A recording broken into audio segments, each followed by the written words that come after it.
आइए जानते हैं झारखंड के हर जिला हर क्षेत्र की छोटी से लेकर बड़ी खबरों को। उससे पहले चैनल पर नए जुड़े हैं तो चैनल को सब्सक्राइब करना ना भूले। सारंडा जंगल में बड़ी मुठभेड़। झारखंड के सारंडा जंगल में सुरक्षा बलों और नक्सलियों के बीच 36 घंटे से अधिक समय से जारी मुठभेड़ में अब तक 21 नक्सली मारे गए हैं। ऑपरेशन जारी है और कई नक्सली घिरे हुए बताए जा रहे हैं। हिंदुस्तान अन्य स्रोतों में 15 जोड़ की मौत का जिक्र। हाथियों का झुंड। लोहरदगा से गुमला पहुंचा 22 हाथियों का झुंड, जिसमें छोटे बच्चे भी शामिल हैं। लोग वीडियो बनाने के चक्कर में करीब आ गए, लेकिन कोई बड़ा हादसा नहीं हुआ। मानव हाथी संघर्ष की घटनाएं राज्य में बढ़ रही हैं। दैनिक भास्कर नगर निकाय चुनाव की तैयारियां। झारखंड के कई जिलों गुमला, सरायकेला, धनबाद, आदित्यपुर आदि में नगर निकाय चुनाव के लिए नामांकन जारी हैं। सरायकेला पुलिस ने चुनाव से पहले 9 फरार आरोपियों को गिरफ्तार किया। धनबाद में पूर्व मेयर चंद्रशेखर अग्रवाल ने नामांकन किया और रैली निकाली। Prabhat Khabar. Income tax raid. Ranchi से जमशेदपुर तक बाबा राइस मिल ग्रुप के ठिकानों पर इनकम टैक्स विभाग की छापेमारी जारी। बड़े खुलासे की आशंका। दैनिक भास्कर। राज्यपाल द्वारा प्रदर्शनी उद्घाटन। राज्यपाल संतोष कुमार गंगवार ने रांची में Jharkhand mining and construction show 2026 के दूसरे संस्करण का उद्घाटन किया। उन्होंने राज्य की खनिज संपदा और आत्मनिर्भर भारत में योगदान पर जोर दिया। अगली खबर है झारखंड में अब कड़ाके की ठंड की विदाई लगभग तय हो चुकी है। अब धीरे धीरे हल्की गर्मी का भी एहसास हो रहा है। खास तौर पर दोपहर के समय कड़ी धूप और बढ़ते हुए अधिकतम तापमान की वजह से एक हल्के स्वेटर से ही लोग काम चला रहे हैं। पिछले 24 घंटे की बात करें तो रांची का सबसे कम 8.4 डिग्री न्यूनतम तापमान और सबसे अधिकत। अगली खबर है सहार औरैया के ब्लॉक परिसर में आयुष्मान भारत योजना के तहत वंचित पात्र लाभार्थियों के कार्ड बनवाने के लिए एक महत्वपूर्ण बैठक आयोजित की गई। ये बैठक जिलाधिकारी के निर्देश पर हुई, जिसमें स्वास्थ्य और पंचायत विभाग के अधिकारियों व कर्मचारियों ने हिस्सा लिया। बैठक में मुख्य चिकित्सा अधिकारी औरैया डॉक्टर सुरेंद्र कुमार सिंह, चिकित्सा अधीक्षक सहार डॉक्टर राकेश सिंह, खंड विकास अधिकारी राजनारायण पांडेय और एडीओ पंचायत प्रवीण राजपूत मौजूद रहे। इनके साथ आशा कार्यकर्ता, आंगनबाड़ी कार्यकर्ता, पंचायत सहायक और अन्य संबंधित कर्मचारी भी उपस्थित थे। मुख्य चिकित्सा अधिकारी डॉक्टर सुरेंद्र कुमार सिंह ने बैठक को संबोधित करते हुए स्पष्ट निर्देश दिए। उन्होंने कहा कि आयुष्मान भारत योजना के तहत कोई भी पात्र लाभार्थी कार्ड से वंचित नहीं रहना चाहिए। जिन लाभार्थियों के कार्ड अभी तक नहीं बने हैं, उनका 100% कार्ड शीघ्र बनवाया जाए। सिंह ने बताया कि इस कार्य के लिए सभी पंचायत सहायक अपने अपने क्षेत्र में आशा और आंगनबाड़ी कार्यकर्ताओं का सहयोग लेंगे। वे घर घर जाकर पात्र परिवारों की पहचान करेंगे ताकि उनके आयुष्मान कार्ड बनाए जा सकें। अधिकारियों ने इस अभियान को तय समय सीमा में गंभीरता से पूरा करने के निर्देश दिए। बैठक में उपस्थित अधिकारियों ने आयुष्मान योजना के लाभों की जानकारी भी दी। उन्होंने बताया कि यह योजना गरीब और जरूरतमंद परिवारों के लिए महत्वपूर्ण है। अंत में सभी कर्मचारियों से आपसी समन्वय के साथ कार्य करने की अपील की गई ताकि जिले में कोई भी पात्र व्यक्ति इस योजना के लाभ से वंचित न रहे। अगली खबर है कि 30 साल के लिए करना होता है निवेश। अटल पेंशन योजना के तहत 60 साल का होने पर हर महीने 1000 से लेकर 5000 रुपये की पेंशन मिलती है। इसमें 18 साल से 40 साल तक का व्यक्ति इसमें निवेश कर सकता है। कोई शख्स इस स्कीम को लेता है तो उसे कम से कम 20 साल निवेश करना होगा। आपकी पेंशन के हिसाब से तय होगा निवेश का अमाउंट। इस योजना में निवेश के लिए आपके अमाउंट से कितना कटेगा, ये इस बात पर निर्भर करेगा कि आप रिटायरमेंट के बाद कितनी पेंशन चाहते हैं। 1 से 5000 रुपये प्रतिमाह पेंशन लेने के लिए सब्सक्राइबर को 42 से लेकर 210 रुपये प्रतिमाह तक भुगतान करना होगा। ये 18 साल की उम्र में स्कीम लेने पर होगा। वहीं यदि कोई सब्सक्राइबर 40 साल की उम्र में स्कीम लेता है तो उसे 291 से लेकर 1454 रुपये प्रतिमाह तक का कॉन्ट्रीब्यूशन करना होगा। सब्सक्राइबर जितना ज़्यादा कॉन्ट्रीब्यूशन करेगा, उसे रिटायरमेंट के बाद उतनी ही ज़्यादा पेंशन मिलेगी।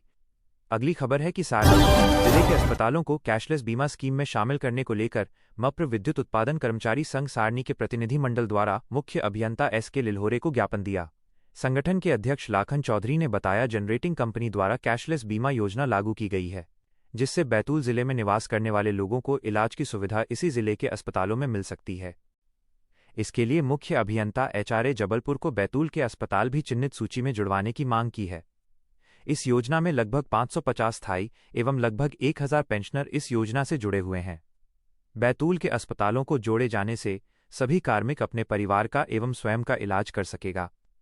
इस मौके पर सूरज नागल, कोमल वर्मा, नरेंद्र पवार, विजय गौर उपस्थित रहे। आज की इस वीडियो में हम एक ऐसी योजना लेकर आए हैं जो लाखों गरीब परिवारों को मुफ्त इलाज की सुविधा दे रही है। अगर आपके घर में किसी बड़े इलाज का खर्च मुश्किल लगता है, तो आज की जानकारी आपकी जिंदगी बदल सकती है। आयुष्मान भारत योजना, यह योजना देश के गरीब और पात्र परिवारों के लिए शुरू की गई है। इसके अंतर्गत हर परिवार को 5 लाख रुपए तक का कैशलेस इलाज मिलता है, ताकि वे बिना पैसों की चिंता के अस्पताल में बेझिझक इलाज करा सकें। इस योजना का उद्देश्य है कि कोई भी व्यक्ति पैसों के अभाव में इलाज से वंचित न रहे। सरकार इसके तहत गोल्डन कार्ड जारी करती है, जो सभी अस्पतालों में काम आता है।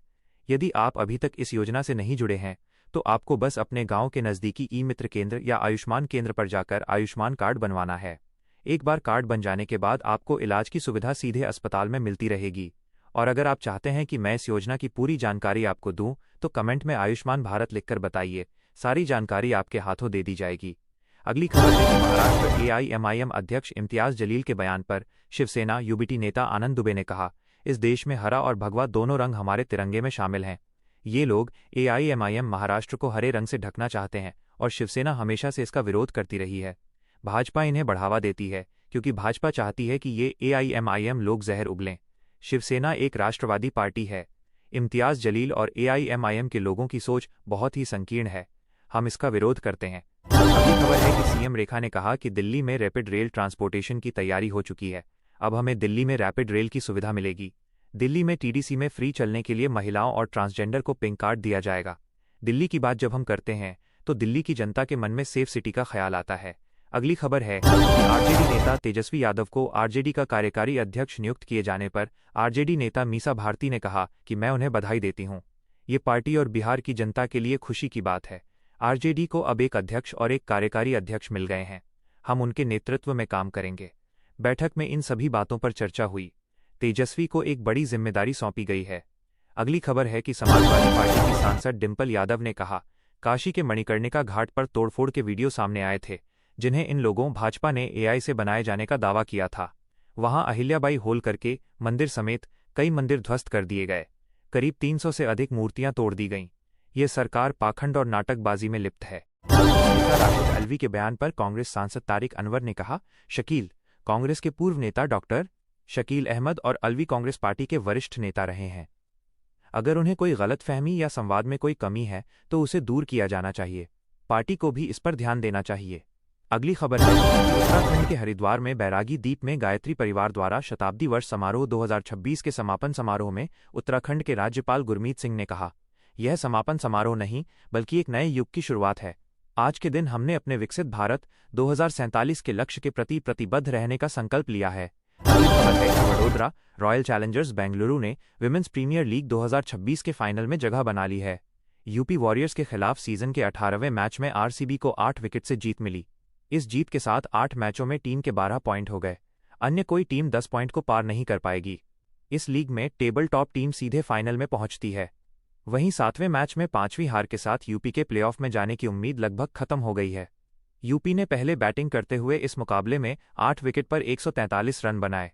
आरसीबी ने 13.1 ओवर में ही लक्ष्य हासिल कर लिया।